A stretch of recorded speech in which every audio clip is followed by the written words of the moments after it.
Hi, I'm Colleen Brennan, And I'm Janice Rodriguez. and this is Defending Indiana. We're learning all about the Indiana Dunes with Superintendent for the Indiana Dunes National Lakeshore, Paul Labovitz, and Dig the Dunes' very own Eve Wierzbicki. Hey, Janice. Hey, Colleen. We are talking about one of my favorite topics with Indiana. Which is? The dunes. Woohoo! Woo! Yay! So the dunes are like literally your childhood. Yeah. Grew up on the beach. Love the beach. Whenever people talk about Indiana, I'm like, but we have beaches. So I feel like this is kind of a slam dunk for defending Indiana today. Oh, yeah. This is one of the most amazing things about the state. So I feel like we don't have to work so hard. No. The Indiana Dunes National Lakeshore sells itself. Sells itself. I think I used the whole branding there because I think that's what they're calling it now, right? I think they always called it that, but I think, did they add the national? I think it was recent. I think it was in the last few years, but I think our guest today will be able to clear that up. Anything related to the parks. But it's funny when you live somewhere else or like somewhere else. Do you feel that people don't, like when you say that there's a beach in Indiana, they're like, it's a lake. And I'm like, do you know how big Lake Michigan is? Do you understand? And like, they don't. Because remember, I lived in Florida for 10 years. Yeah. And I was really busy, like starting my business. And so I barely went to the beach there. And I was like, oh man, I went to the beach more living in Indiana. And they're like, that's not a beach. I'm like, au contraire. See why I'm going French again. I would fight anybody. I'm like, you just can't compare. I get it. Like, this is the Gulf of Mexico. I'm not trying to compare, but like for a beautiful freshwater lake and lakefront, I'm sorry, like I am biased. That whole dunes area is amazing. It's amazing. And we've talked about this in previous episodes, like the culture episode and a few others where, people have been shocked that Indiana has a beach and beautiful. And not Indiana Beach, which is also amazing. Right. Well, I've actually never been to Indiana Beach. Never. Never. Only once. We begged. And we, because that little crow was talking about corn. Yeah. There's more than corn in Indiana. The super sensational. As Indiana Beach. Yeah. I'm beautiful Lake Schaefer in Monticello, Indiana. Exactly. Sorry. Nobody needed to. Is that not embedded in our heads? Oh, it's totally. Gee, wait, how bad is this? I think I was thinking it was thinking the bird was like Toucan Sam. I was like, there's toucans in Indiana, and I realized later it was a crow. It's a crow, right? It's a crow because of the corn. Yeah. Corn? Okay. Yeah. Sometimes, man, not the brightest box in the shed and the crayon in the box. I think it's just get that right. It's just growing up in Indiana. The birds are all the same. Right. I was like, is it a pigeon? What's going on? I think it's the Fruit Loops. I was getting Toucan Sam mixed up with Crow. What's his name? Does he have a name? I have no idea. Things to look up for the last episode. There has to be a name. Does the crow in the Indiana State Beach commercial? No, it's just Indiana Beach. It's not Indiana State Beach, right? It's just Indiana Beach. Yeah. Yeah. Indiana Beach. Okay. Because it was like a private amusement park. Yeah. And it went under for a while. Then it's back. Oh, remember it was like closed for a couple of years and some guy from up here from Chicago. Sham. Okay. Sham went and reopened it to get the kids. Yeah. Seriously. I think we talked a little bit about that on, last season, I think you're right. Bromance and all that. Yeah. But we should go deeper. I'm here for it. Remember, we're going to go to, what is it, Santa Claus Land and Holiday World. Holiday World, Indiana Beach. Like, we've got to go. We've got to do like episodes there. Yeah. But let's talk about a real beach. We're talking about yeah. Like literal water. I'm thinking. Yeah. So what's like your first like Lake Michigan like experience or memory? I just grew up on it. I mean, like it was like it's everything. Like your mom is pregnant with you on the beach. Yeah, I mean, and my family, actually, both sides of my family have long histories with living in that area. So yeah, we've just always. It was just always a part of life. In fact, when I used to go other places, I was like, what do people do here? Because they didn't have a beach, which is just, It's kind of just a weird thing. And it wasn't And it's not a dangerous beach, meaning there aren't like jellyfish that wash like up on sharks. shore. Yeah. There's not, I mean, I think the worst fish you could run into is a sturgeon out deep in the water. Like how far are you out? Like I don't. And it didn't feel like boat traffic was that. I think boat traffic is kind of crazy right now. But when I was growing up, and maybe I didn't pay attention to it. It didn't seem like the boat traffic was as bad as it is now. But everybody I grew up in a beach community. Yeah. And everybody lived for the beach, and the 4 seasons on the beach were great. We'd go, cross country skiing in the winter, and it's beautiful in the fall. And it was great in the spring. We'd have like contests to see who could go in the earliest. And I mean, it was like super cold. It was a great place to grow up. Yeah. I mean, I had a public pool across the street. That was my beach. Well, but you grew up in Hammond, and you were close to the beach. The beach. No, it's no, I would go out there. I mean, I would go to West Beach like all the time, or like the beaches in Miller. Yeah. Because West Beach is the actual park, right? So that was like, but then, if I don't know, for whatever, like, but then when we were teenagers, we'd go to Wells Street. So instead of going in there, we're like, too many rules. So, or just try to illegally park. Actually now where my dad lives in Miller, I was like, I remember these. Yeah. Then people get their car towed. It was fun. I think all those people hated us. It's like all these rowdy kids show up, but, cause it's just nicer over there. Yeah. I mean, I'm not, crapping on Wahala, good old, North Hammond / Whiting, but, something a little different. There's just, the view of the smokestacks and like oil refineries is not, it's a little hidden depending on the angle you are like at, on the dunes. Yeah. So like from Marquette Park all the way to kind of Mount Baldy, that whole area. Depends which way you look, right? Yeah. And we were lucky because in Michigan City, we had the lighthouse. Right. And so you really don't see steel mills or anything. You can kind of see NIPSCO in some places in the distance, but mostly it's the view is pretty spectacular. But I don't don't mind it. I kind of like it. It's kind of like that's like Northwest Indiana. It's like that mix of like urban and then like beautiful, like protected lakeshore. Yeah. With like rare birds. I'm like, what? Like it's crazy. And then a random, penitentiary. Let's do it. Like that's Indiana for me. That's Indiana. It doesn't seem very well planned, but I'm sure somebody had a plan. Somebody must have had a plan, right? Or if somebody had the foresight, or if they just agreed, like, hey, we're not going to build any closer. Like, I'm curious, like the history of that. I am too. And I don't know a lot about that. I do know that in Michigan City, the NIPSCO plant is coming down, I think in about 8 years. They don't need it anymore. I believe it's a coal-fired plant. People always think it's we'll always need coal. Sham. Yeah. Coal is clean. Makes my lungs feel good. I think people have always, I used to work at the outlet mall in Michigan City. Of course you did. Would come, Lighthouse, what? Yeah. Good times. And people would come in and they'd be like, what's up with the nuclear reactor out there? I'm like, it's a coal-fired plant. Right. It's coal. Looks like nuclear to me. Right. Sure Three Mile Island just happened. You're like 16, like folding like shirts. You're like, could you leave me alone, dude? Yeah. Underwear. I was folding underwear. Oh, underwear. Right. Yeah. At the Haynes outlet? Is that no. I worked at what was it called? The Carol Hockman lingerie. I worked at a lingerie. Oh yeah. I worked at a lingerie store. Carol Hockman. I got to look this up. Tell me. I don't think it's there anymore. I don't think it lasted very long at Lighthouse Place, but yeah, I hacked lingerie at Carol Hockman. You're sitting with a little 90s explaining like the difference between coal power and nuclear power. From the girl in the lingerie store. Exactly. No, that's a coal-fired plant. The girl at the lingerie store told me. And I believe her. She looks trusting. She looks like she knows what she's talking about. She was also folding red silky teddies. It was the 80s, right? Come on. No, it was the early 90s. Early 90s. I'm sorry. You're like, hey, let's get this straight. I was still in college. I felt like red teddies were a thing. I feel like there was a lot of seafoam green. Why are we talking about lingerie? I have no idea. Let's move on. We digress, and we digress often.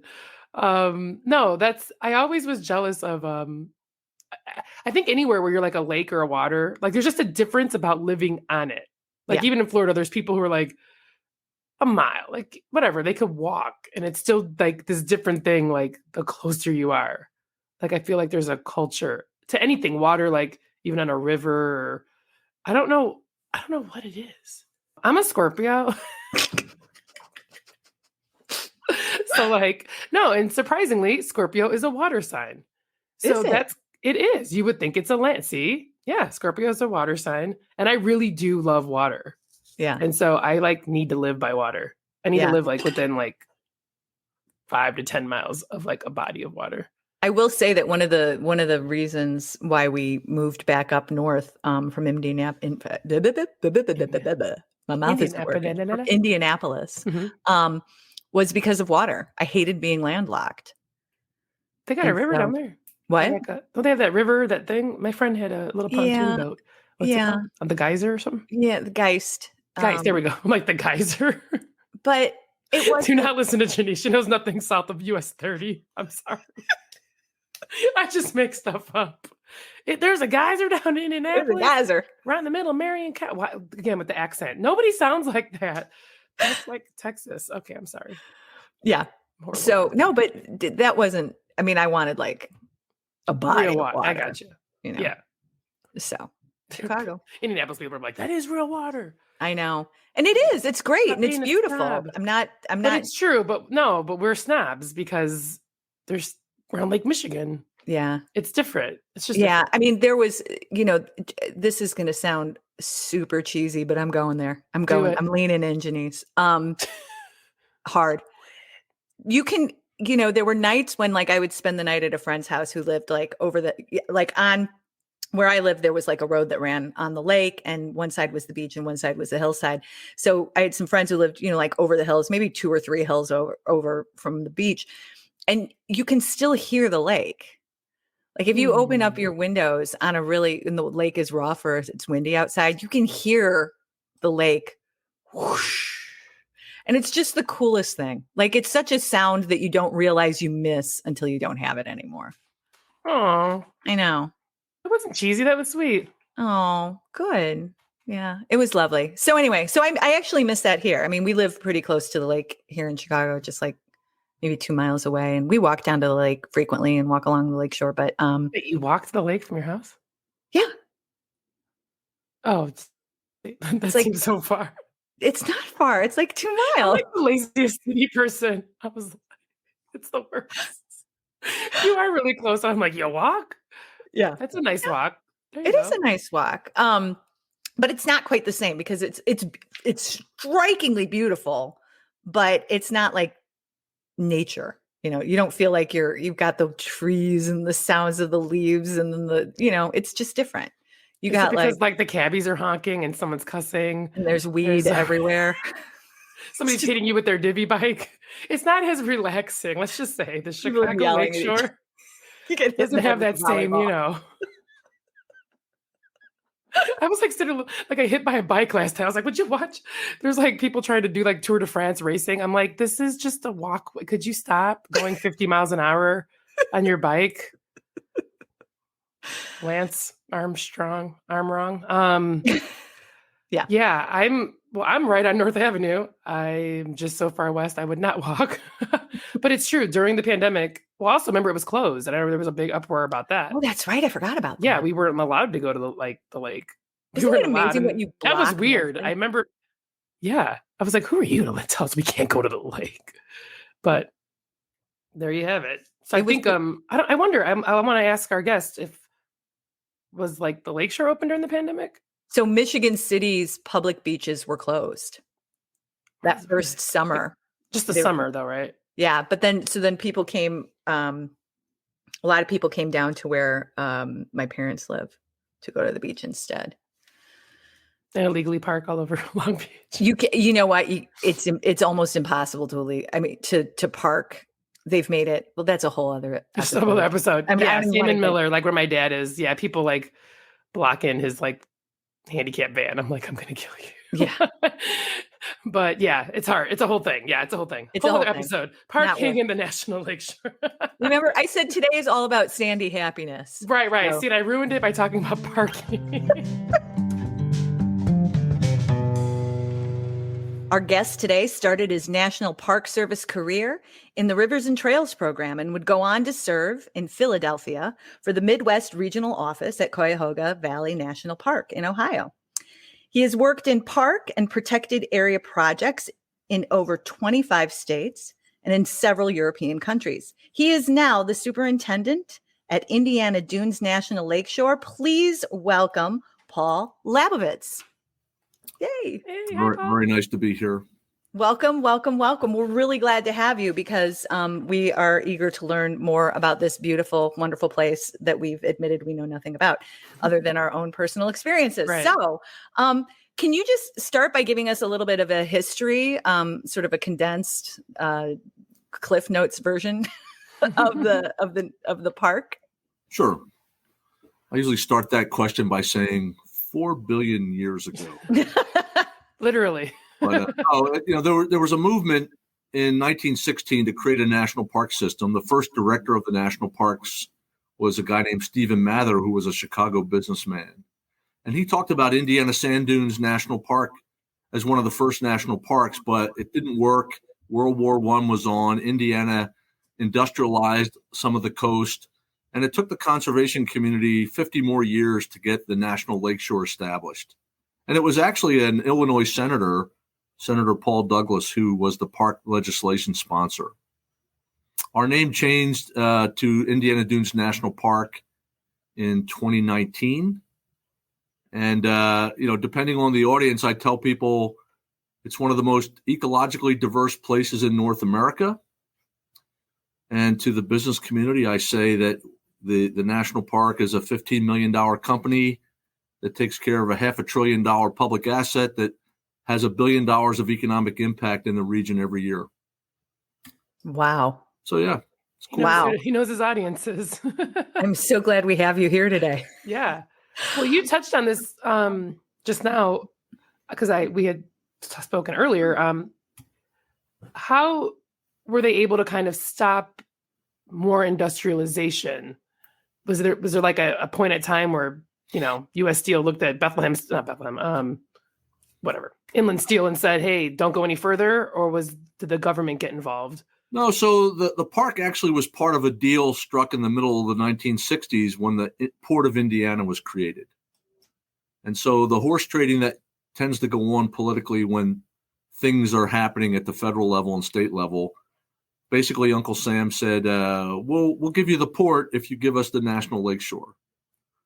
And, arguably the state of Indiana was a little reluctant about that. But here we are, 55 years later, 56 years later. And, the conversation earlier, the pandemic actually showed how important places like this are for densely populated metropolitan areas. So that leads me to the question of understanding the difference between the state park and the national park, because I'm confused. I thought it all became the national park, but in our previous conversation, when you and I spoke before this interview, you said that there's a difference. Yes. So yeah, it is confusing, and I hope I don't further confuse it. I hope I clear it up for everyone once and for all. The state park existed long before the national park. When the national park was created, the boundary included the state park, but the state park continues to be owned and operated by the Indiana Department of Natural Resources, a state agency. The rest of the acquisitions that occurred over the years were by the federal government. And so I work for the National Park Service, the folks that bring you Yellowstone and Everglades. And we surround and include the state park, but the state park is managed by a separate state agency. And it's not an uncommon thing. The Redwoods National and State Parks have a similar situation. The park that I moved from in Minnesota to here had a state park within its boundary in the Twin Cities. And so there's a lot of collaboration between national and state parks. And here it's just a Hoosier version that is guaranteed to provide confusion for the centuries. And hours of fun. So maybe you can clarify this too. What are the actual boundaries? Because obviously I would say the dunes, but I really meant like Miller Beach or like Marquette Park. I just would say, kind of in our mind, we would say it. But when you talk about the Indiana Dunes National Lakeshore, is like, what is the official start and end? Yeah, so we have a very complicated boundary. It goes essentially from a small point of land between the toll road and the interstate in Gary, Indiana, right at Broadway, all the way east to the NIPSCO power plant at Michigan City. And there are some. It's not a continuous ownership. It's very fragmented. So it's really a tapestry of ownership. But the summary is we have about 15 miles of Lake Michigan coast that are included within both the national and state parks. So tell me a little bit about what's the relationship between those communities that are like located within the dunes. I'm thinking of like Beverly Shores or Ogden Dunes or Miller. Like how does that work with the park system? Yeah, so there are these communities that consist of private home ownership that the park surrounds. The communities, it's a love-hate relationship that's going on its first century. The good news for the communities is that the land around them is permanently protected. There'll be no additional development. And the bad news, maybe from the town's perspective, is that we have 5 million people a year coming to enjoy this place. And so depending on where you live, the weekend traffic on a beautiful spring, summer, fall day can confine you to your property during the sunlight hours. And so, and we have a variety of things that we're working on to try to address that. But the place, everybody wants to be here because it's a spectacular place, and it's close to where a lot of people live. Yeah, easy to get to. So I always ask people, so are you going to have lunch at Yellowstone today? Either of you? No. But you could decide to have lunch here and be here from just about anywhere in the region. And so That's amazing. That's a great point that I had actually never, ever considered. It was funny. We were up in Minnesota a couple years ago. My son goes to school up there, and we were in that area, that strip on Lake Superior. It's beautiful. And there was no place to eat. Well, yeah, the North Shore. Yeah. And so if you were there off season, they could find your bones in the spring when the snow melts. Wow. There's nothing.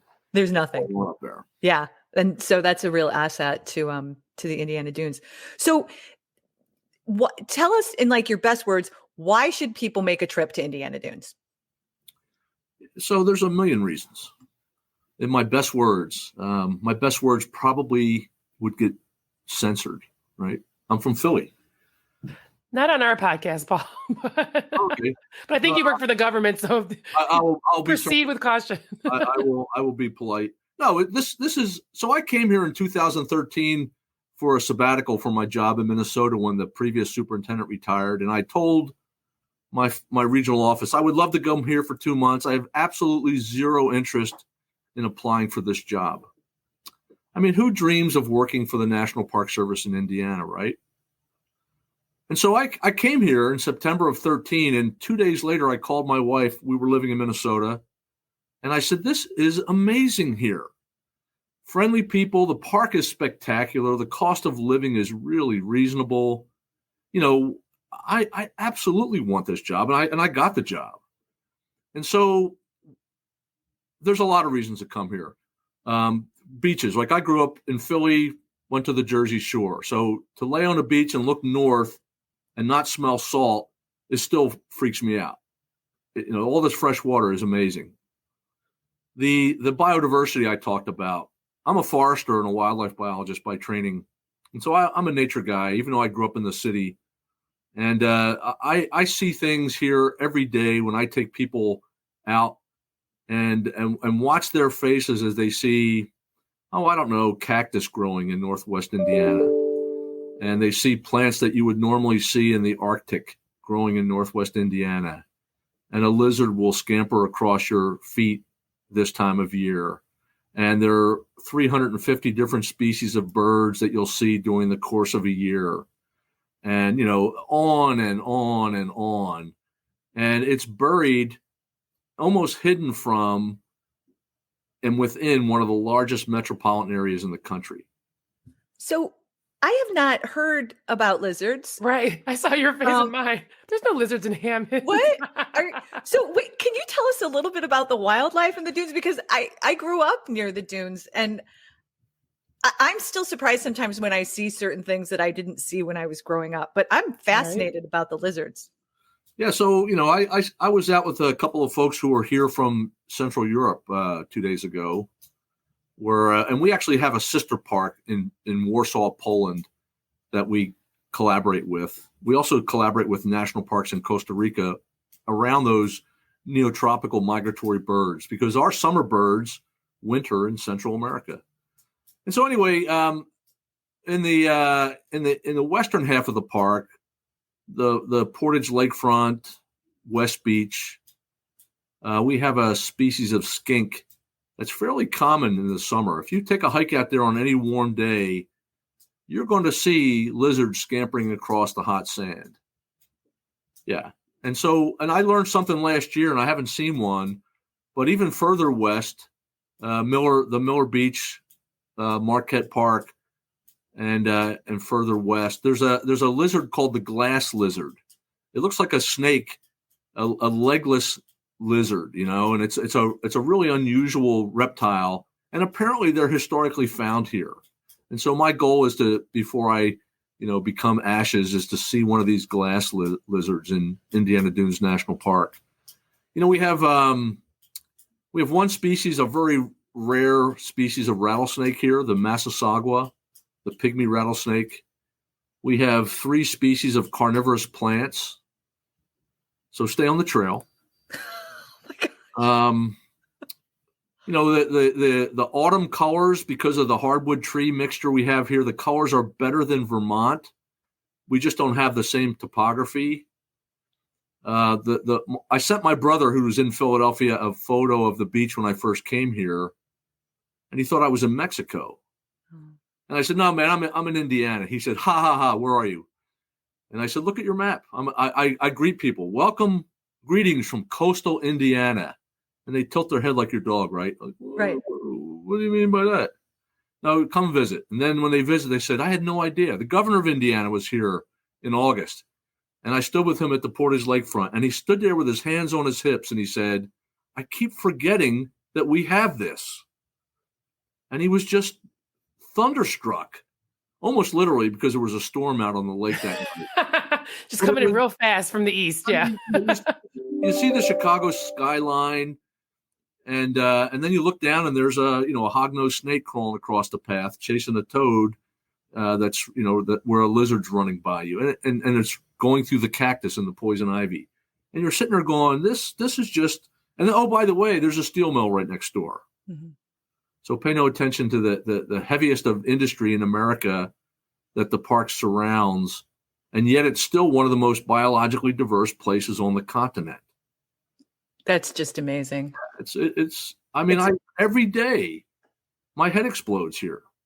Oh, I love that. I have to say, with the storms in the lake, one of our favorite pastimes growing up was watching storms come over the lake, because we're in such a unique position. I don't think people realize that at that point on the lake, you can literally watch the weather move from east to west, and it's big sky. It's all open, right? So you have this remarkable view of this natural phenomenon happening, just unfolding like a movie in front of your eyes. It's to this day still one of my most favorite things to do is watch a storm come over the lake. It's fantastic. So the other thing, and I told Governor Holcomb this, and there's actually, Eve is going to have a T-shirt this summer that says "Surf Indiana."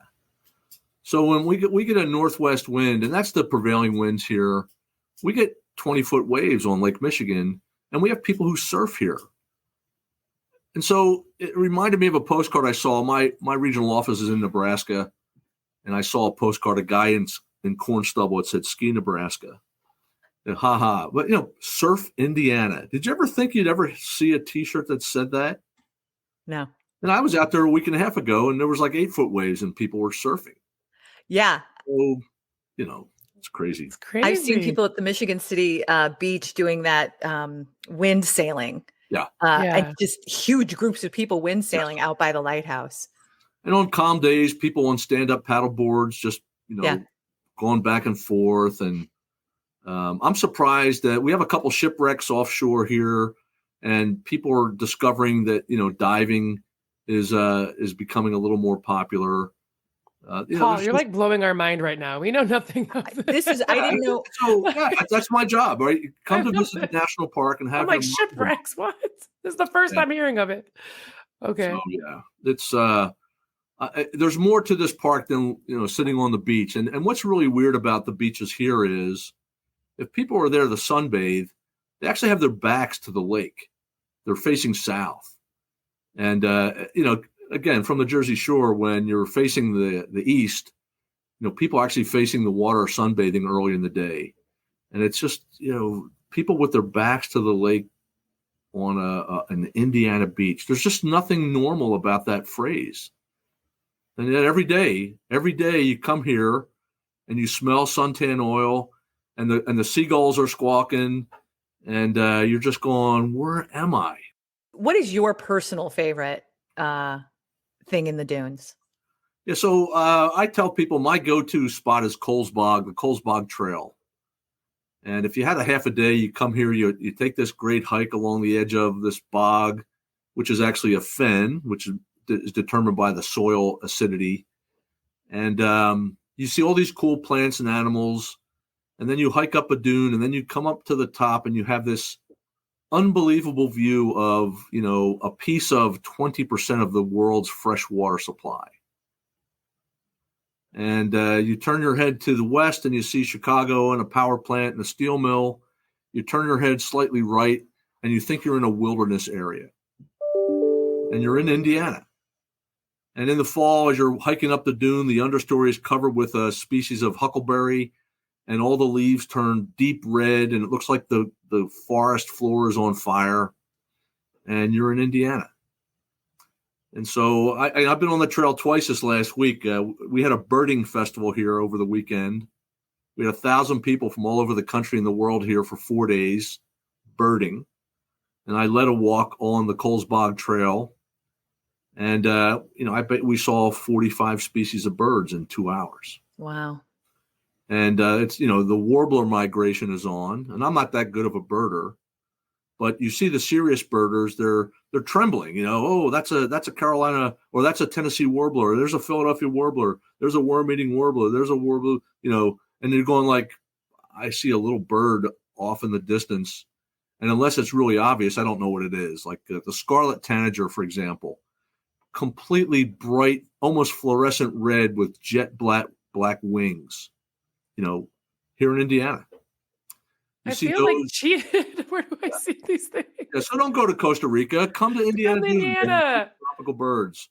And so what's interesting about that, it's a wonderful experience. It makes you feel good. You're relaxed.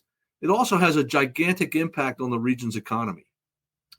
Because when our name changed, our visitation doubled, and we are probably in the top 10 most visited national parks in the United States. And is that people coming from? Yeah, I'm sorry, Colleen. Yeah, are those local or? Most of our visitors are local, but we get people from every state and lots of other countries. Our visitor center has information printed, I think, in 20 different languages. And so, the world has discovered Indiana Dunes. Our true supporters have always known this.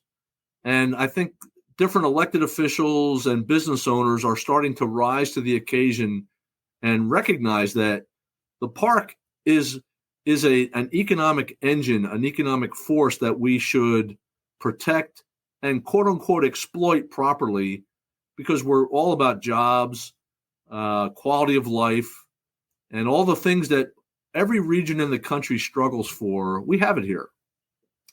And our biggest benefit is that we're less than an hour from Chicago, but we don't have the trappings of the big city here.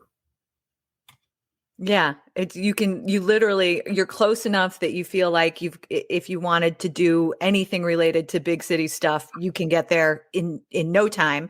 But if you really wanted to be away from everything, it's like a sanctuary to be here. So my own story is like when I first got here, President Obama created Pullman National Monument, a national park site in Chicago. And I was the acting superintendent there for 2 years. And I lived in LaPorte County, in a rural township, and it was with no traffic. It was an hour and 5 minutes from my house to Pullman National Monument. And I live on 6 acres in LaPorte County. I'm a chicken farmer. I have fruit trees and a big garden and a pond. And then I drive an hour and I'm in the big city. And it is Pluto and Mercury, right, in 1 hour. And you can have that in this part of the world. Yeah. And actually, because of the affordability, working for Uncle Sam, I could actually afford to do that.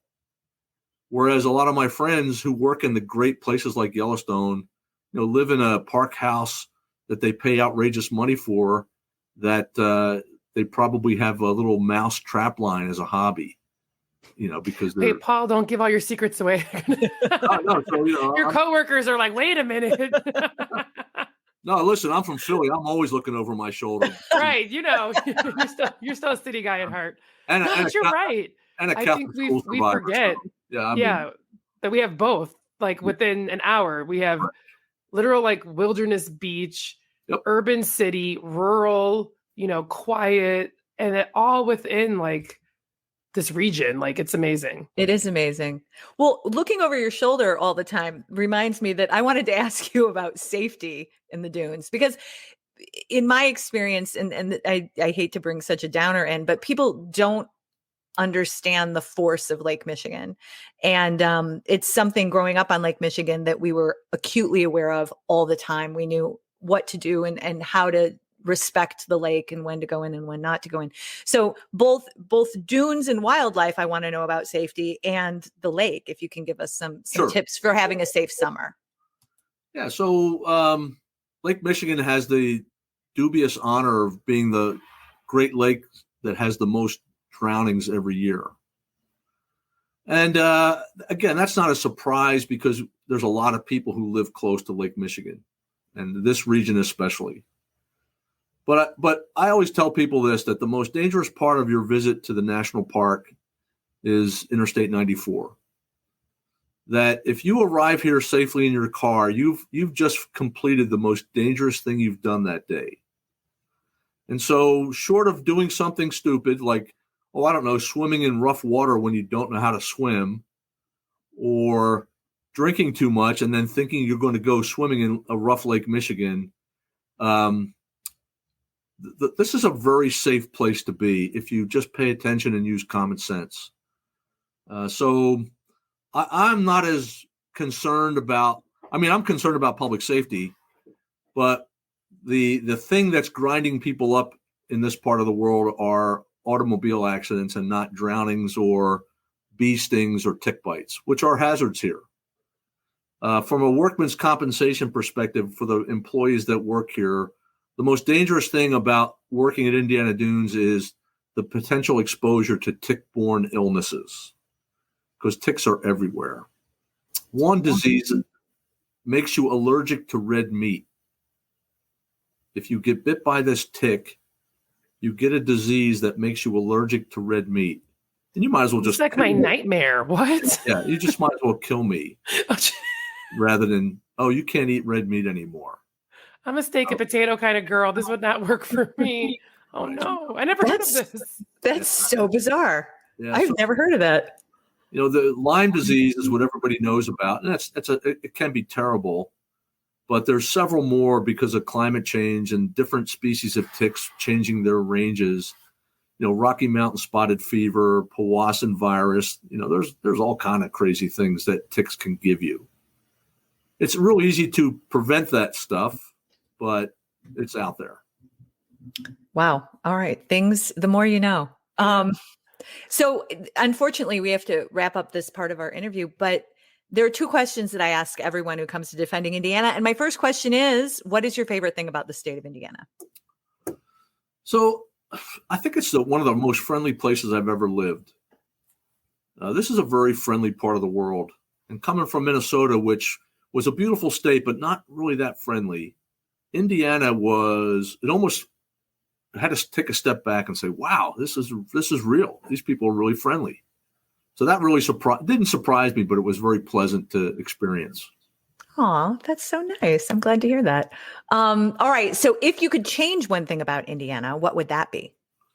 Yeah, I wish the state would take a more active role in protecting the environment.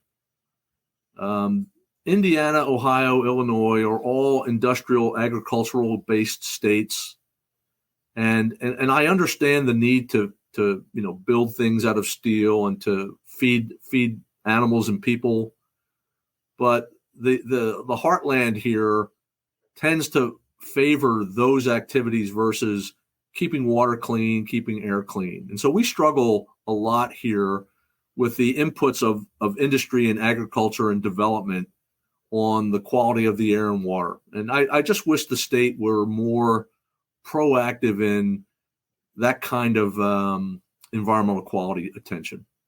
Well, we should have a government tour sponsored by you for all the legislators in Indiana and the governor and the lieutenant governor and anybody who's making the laws. No, and so what we tell them is people, my colleagues will say, oh, look, it's so important to protect nature. And I say, yeah, it's also important to protect that $1 billion plus tourism industry that we're the number one product for. Yeah. And then all of a sudden the business people say, what? We are good business for the region, Indiana Dunes National Park. And it's okay to say that. Yeah. Well, Paul, I can't thank you enough. This has been so informative. Everything you've told us is fascinating, and I'm surprised that I didn't know more of this, having grown up in that area. Everybody, go check out the Indiana Dunes National Lakeshore and enjoy. Paul, thanks so much for joining us today. My pleasure. Come over anytime. We'll give you the tour. Our guest today started Dig the Dunes because of her love for the area. She started it by taking pictures and posting them on Facebook and found that people really enjoyed seeing where she was every day. Dig the Dunes is now a website that uncovers some of the area's finest hidden treasures, including its beaches, trails, the dunes, the shops, restaurants, artists, and the people. Please welcome our guest today, Eve Wierzbicki. Yay! Yay! Hello. And Eve was my neighbor growing up. We lived in the dunes together, and half of my childhood is wonderful memories of hanging out all summer with Eve and her family. And running around in Moon Valley. Exactly. I feel like we need a whole episode of just about Colleen's childhood, but this. I have some good photos too. Oh, Eve has great. Yes. We should be going on the defendingindianapodcast.com website. We'll connect later. I love it.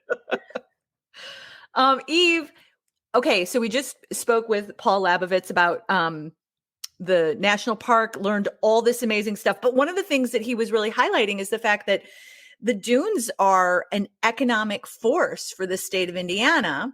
And you're here to tell us about some of the economic stimulation going on around the dunes, because you highlight those things. You highlight the businesses and the people and the things and the events that are going on around the dunes. So tell us a little bit about you and what you're doing.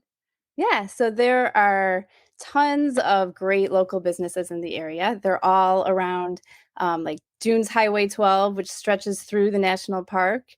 You can find different restaurants, shops. We have different events going on all the time. And of course, like in between, you can run on the trails. You can see the water, watch a sunset. Just so many different things to do. Yeah, I could go on and on talking about it. Well, so any specifics? Well, okay. All right. So I have just been running around on the trails. What do I do to eat?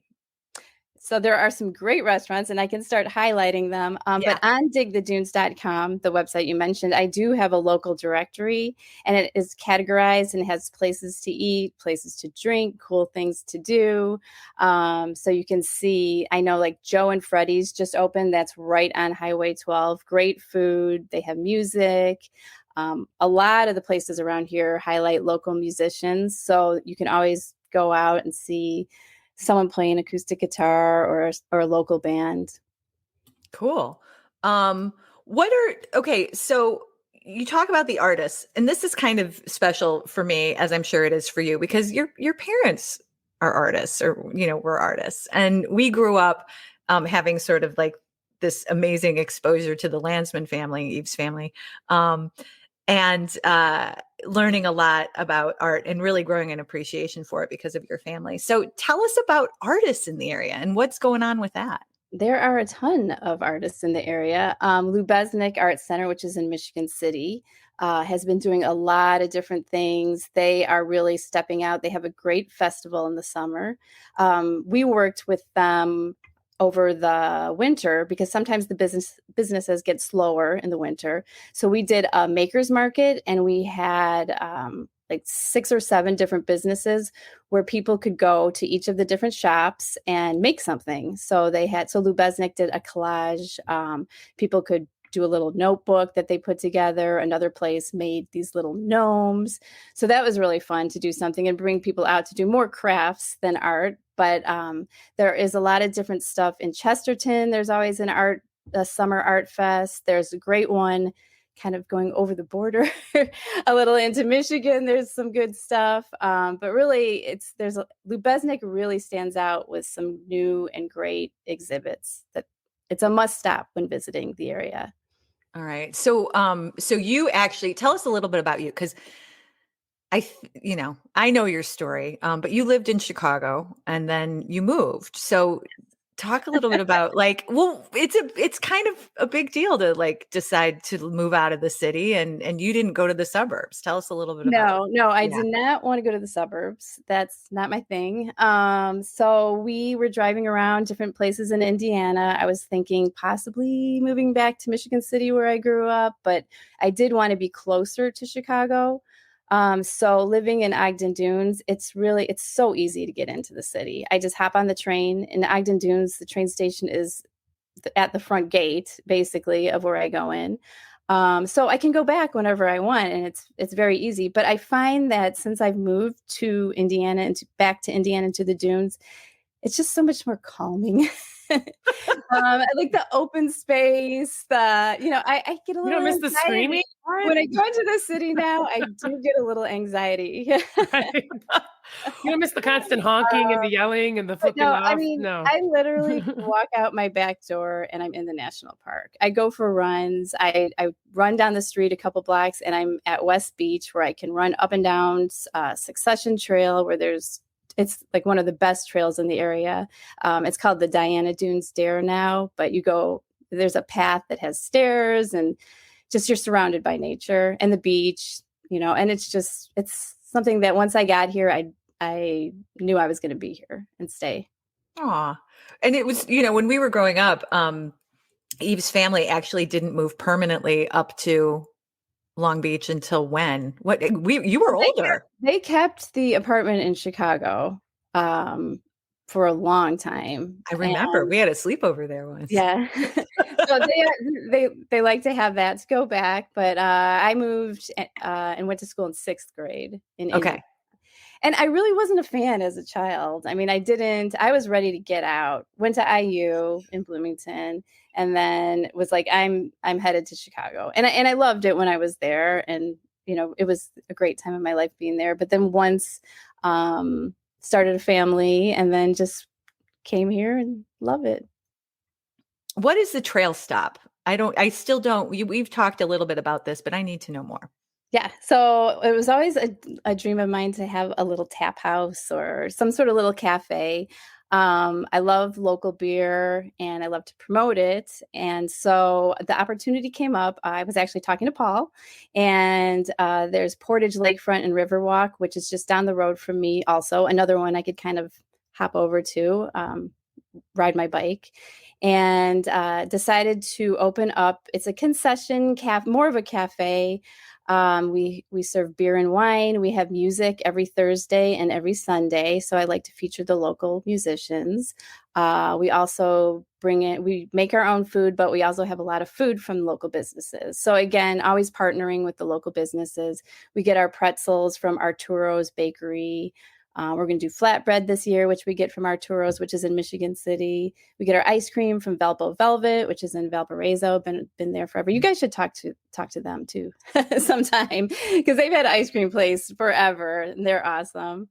So it's just a place for people to hang, watch the sunset. It's the only place within the boundaries of the national park where you can sit and eat and enjoy a glass of wine or beer. And watch the sunset and just hang out.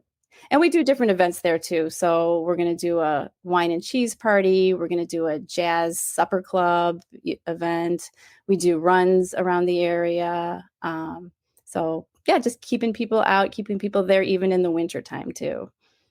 Okay, I just have to tell you, it makes my heart so happy that you are. No, it does. I know I'm such a dork, but it does. It makes my heart happy that you are there doing and creating experiences for people that really are similar to what we had when we were growing up. That's pretty cool. Yeah. I love bringing people out there. I want them to appreciate the dunes. So many people live in the area and all they know is really the beach, but they don't know all the other stuff that's out there. They might climb a dune once in their life. They might climb Mount Baldy, but they just don't know all the different wildflowers that are out. It's just so many different things. Amazing. I'm always exploring and learning new things every week. Cool. All right. What I ask everybody that's interviewed, what's your favorite thing about the state of Indiana? The dunes.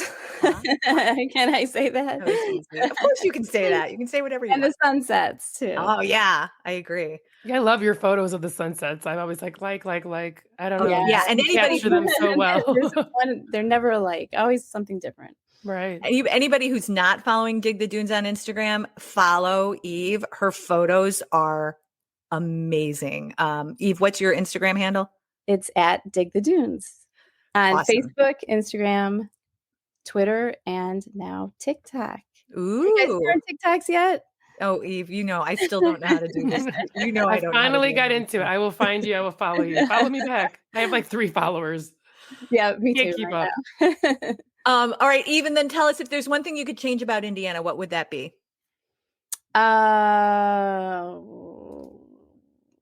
Well, I guess the perception that it's just there's nothing here, that it's just corn in Indiana. I would love to be able to change that for people, and that's what I'm trying to do by getting them out and educating them about things to do in the area. Yeah. Cool. All right. Well, thank you for joining us today. This episode is like I told Janice, it's our Sandy happiness episode. I'm scheduling in. I've got to get it. I mean, it's so close, but it's just the hecticness of life. But yeah, you're so lucky, Eve. I'm inspired. I need to get out there. You hop the train. Tell me when you're coming. Right. No excuse. Literally, go on the train. Beer, we'll climb a big dune. I'm here for it. Yeah, and get a private tour from Paul. I'm all over that. And Colleen, when you're in Michigan City, you have to have you done the boat yet? The tour boat? No, I just watch it going by. You got to do it. It's so fun. Okay. Alex is going to be working there too. That's my daughter. And so, it's just a really fun experience to go on that boat and just chill and see everything from the lakeside. All right. Well, we'll do it this summer. Yes. All right, Eve, thanks so much for joining us today. You guys, again, go check out Dig the Dunes. Thanks so much for having me. All right. Defending Indiana, featuring Colleen Brennan and Janice Rodriguez, is produced by Colleen Brennan and Janice Rodriguez. Theme music and sound editing by Michael Miltenberger. Thanks so much for listening. If you enjoyed what you heard today, you can subscribe to Defending Indiana wherever you find your favorite podcasts.